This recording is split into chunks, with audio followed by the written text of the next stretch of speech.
Lijep pozdrav. Statistika vezana za mirovine nije baš nešto.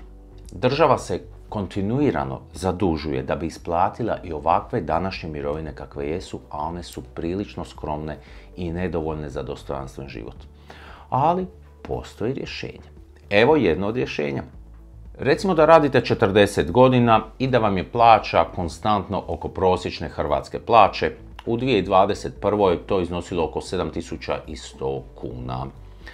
Bilo bi lijepo kad biste otišli u mirovinu i primali barem 4,5 do 5.000 kuna. Nažalost, ne ide to baš tako. Prosječna mirovina osoba koja su otišla u starosnu mirovinu u 2021. godini je ispod 3.000 kuna. Ako ste radili nešto dulje, onda je možda mirovina i nešto veća. Recimo da ste vi, dogurali do neke 3.500 kuna mirovine, ali to je daleko od onih poželjnih 4.500 ili 5.000 kuna. Pa kako namaknuti još ovih 1.000 do 1.500 kuna? Za štednju je bitno početi što ranije. Uzmimo na primjer jednu od trenutno najboljih štednji za mirovinu, to je dobrovoljna mirovinska štednja. To je treći stup, onaj dodatni, kojeg osim prvog i drugog, kojeg za vas poslodavci već uplaćuju, vi samostalno možete odabrati i dobrovoljno uplaćivati.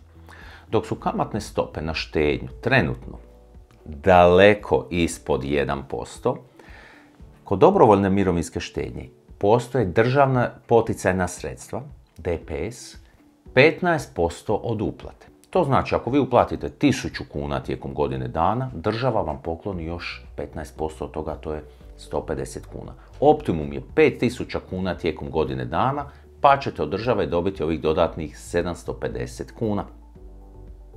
A onda vaš odabrani dobrovoljni mirovinski fond još taj novac ulaže i ostvaruje nešto što se zove prinos.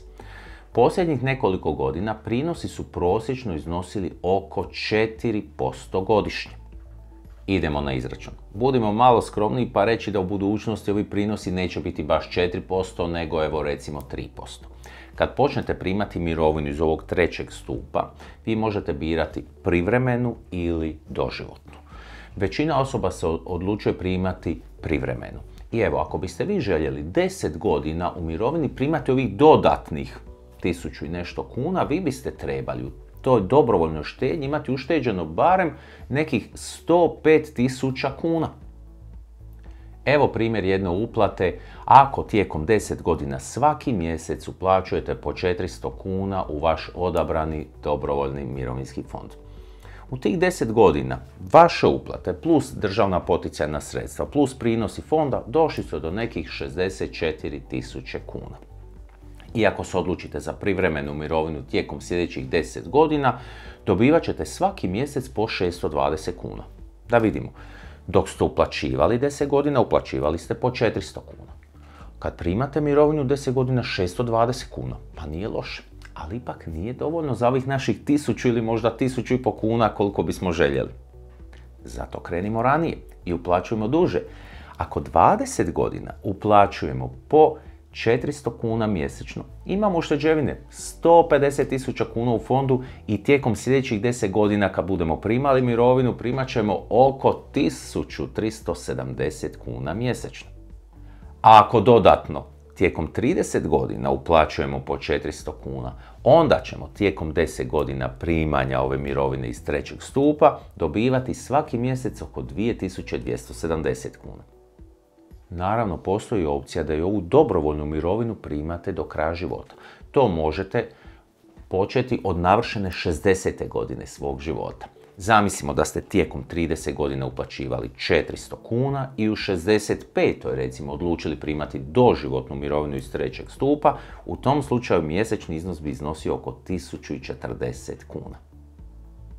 Napominjem, bili smo skromni, pretpostavili da će prinos biti nešto niži od onih dosadašnjih 4%, da će biti 3%.